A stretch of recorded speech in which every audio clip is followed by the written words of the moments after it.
Selamat berjumpa lagi dengan kajian pendidikan Pancasila. Semoga teman-teman semua dalam keadaan sehat dan tentram.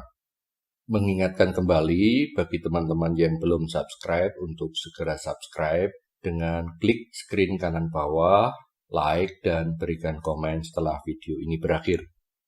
Pada video kali ini kita akan lanjutkan pembahasan dengan permasalahan ideologi Pancasila pada masa pemerintahan Presiden Soeharto atau yang dikenal juga dengan nama Orde Baru.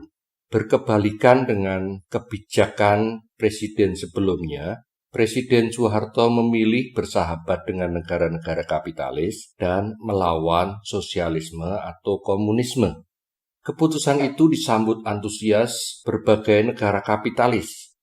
Setelah melalui beberapa kali pertemuan pada akhir tahun 1966 antara Indonesia dengan negara-negara pemberi pinjaman, akhirnya pada tahun 1967 dibentuk Intergovernmental Group on Indonesia atau IGGI yang menentukan besarnya pinjaman setiap tahunnya dan berbagai persyaratan yang harus dipenuhi.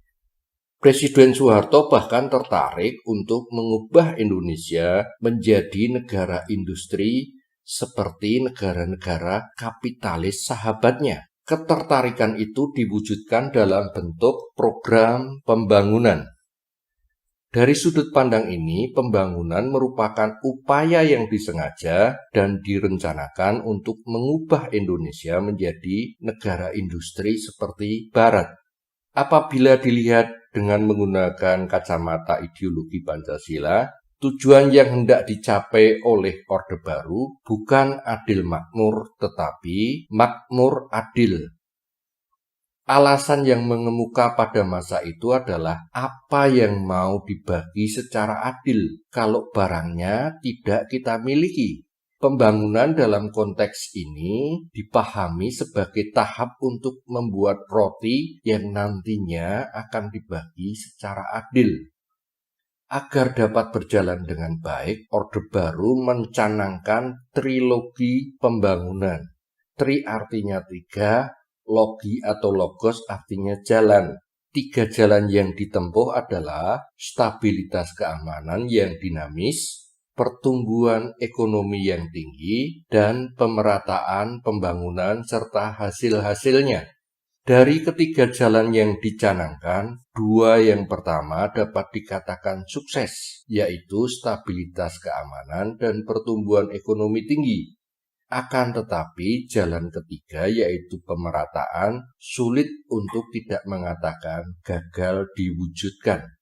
Permasalahannya adalah justru jalan ketiga itulah yang menjadi perwujudan sila kelima. Sedang 2 jalan pertama sama sekali tidak ada dalam sila-sila Pancasila.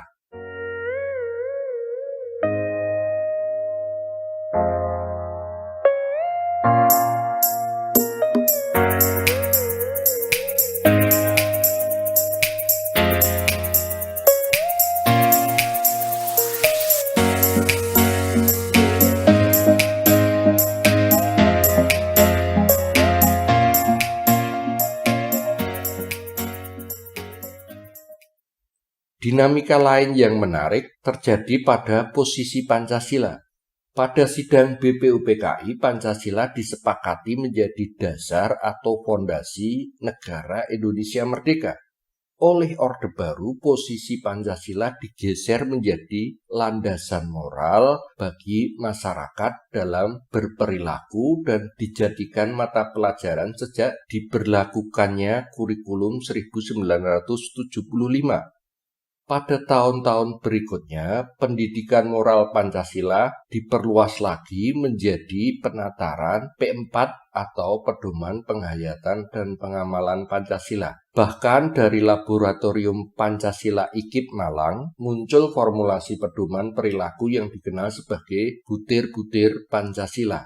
Langkah itu sangat mulia karena ingin membentuk manusia Pancasilais atau Homo Pancasilaensis. Dinamika itu menarik, teman-teman. Karena penggeseran posisi Pancasila itu membawa konsekuensi bahwa pihak yang dituntut untuk menjadi Pancasilais bukan lagi negara, dalam hal ini pemerintah, tapi justru masyarakat.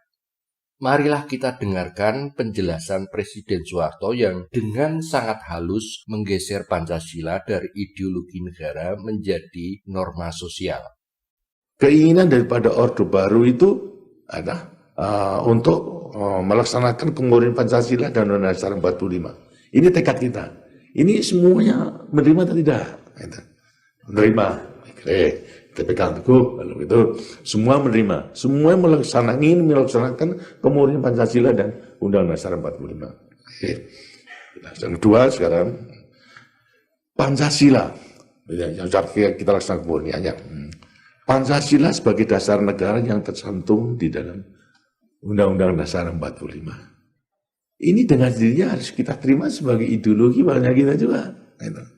Yang berarti juga sebagai pandangan hidup dalam kehidupan kita bernegara, berbangsa dan masyarakat. Konsekuensinya kan begitu. Ya, semua terima. Oke, gitu. Kalau kemudian dengan demikian kita terima Pancasila dasar negara, ideologi dan pandangan hidup kita untuk mencapai cita-cita masyarakat adil dan makmur dan Pancasila. Kalau demikian, ini harus konsekuen. Konsekuensinya apa? Ideologi yang sudah saudara anut itu harus ditinggalkan. Kalau belum bisa meninggalkan, saya katakan sudah diparkir aja dulu. Sekarang kita ngalih kendaraan pada ideologi Pancasila. Satu. Nah, semua lantas menerima. Oke. Lewat menerima.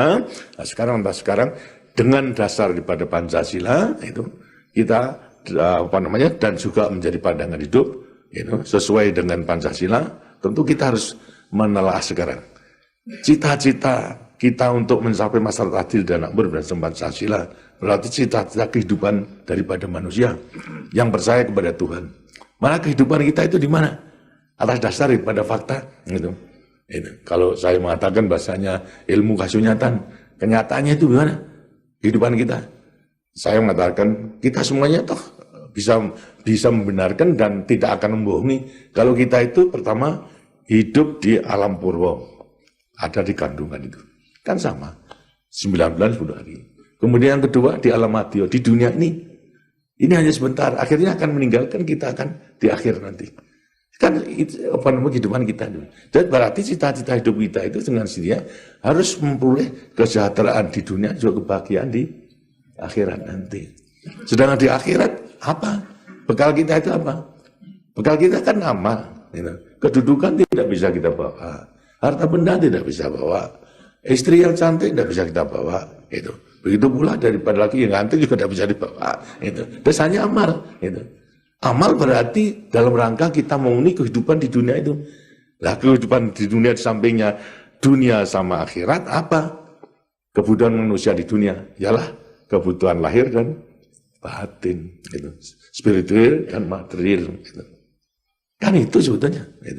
Jadi demikian, sekarang tinggal kita membuat program untuk memenuhi kebutuhan material, spiritual, lahir maupun juga batin. Jadi sekarang berlomba kita membuat program untuk mewujudkan kehidupan itu. Ya, semua diterima. Nah, kalau memang demikian, itu jelasnya itu lahir batin. Tentu ada yang mau menonjolkan itu kebutuhan lahir aja, tapi jangan menimbalkan batinnya. Material spiritualnya tetap juga akan menonjolkan spiritualnya, jangan meninggalkan materialnya. Nah, semua diterima. Kalau sudah begitu kan gampang. Dari 9 partai itu kan tinggal kelompok 2 saja, mana yang materi spiritual, mana spiritual material. Direnungkan benar. Karena masalahnya bukan ideologi, tapi program memenuhi daripada kehidupan kita di dunia ini.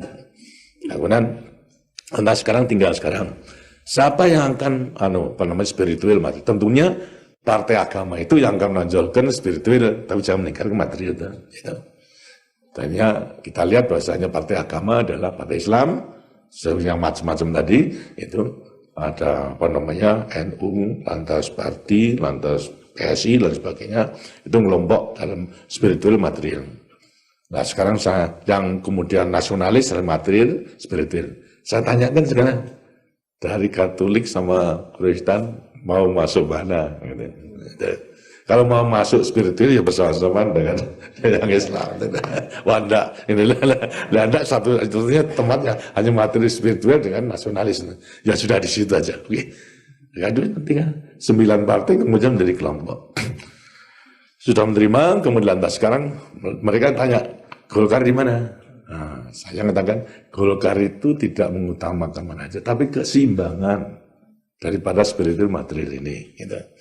Inilah yang selalu kita ingin mempersoalkan keseimbangan hidup kita, dunia akhirat, materi spiritual itu. Ini Golkar. Jadi kita akan buat program daripada kehidupan yang seimbang, itu di dunia maupun juga di akhirat itu. Akibat penggeseran itu seperti disampaikan oleh Pak Habibie pada tahun 2011. Beliau mengatakan sebagai berikut.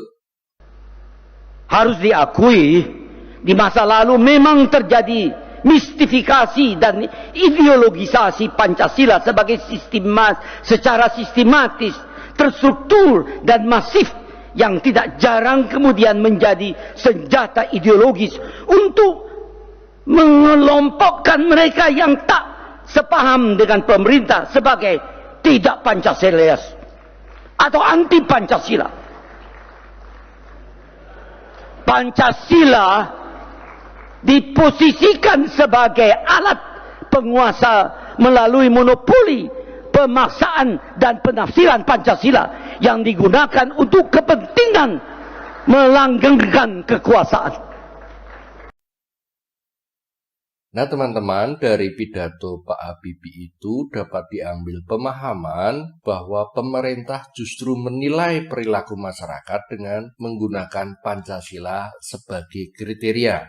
Sementara Pancasila dalam sidang BPUPKI diarahkan untuk menjadi ideologi negara, bukan ideologi masyarakat. Dari pembahasan tentang permasalahan ideologi Pancasila pada masa kepemimpinan Presiden Soeharto, dapat diambil pemahaman bahwa keputusan bersahabat dengan negara-negara kapitalis diikuti dengan usaha untuk menirunya, sehingga Pancasila tidak lagi dapat berfungsi sebagai ideologi alternatif untuk mengkritisi gerak kapitalisme. Pancasila justru menjelma menjadi norma yang harus diikuti masyarakat melalui mata pelajaran pendidikan moral Pancasila dan penataran P4. Pembahasan tentang ideologi Pancasila pada masa kepemimpinan Presiden Soeharto dicukupkan sampai di sini. Semoga bermanfaat. Salam Pancasila.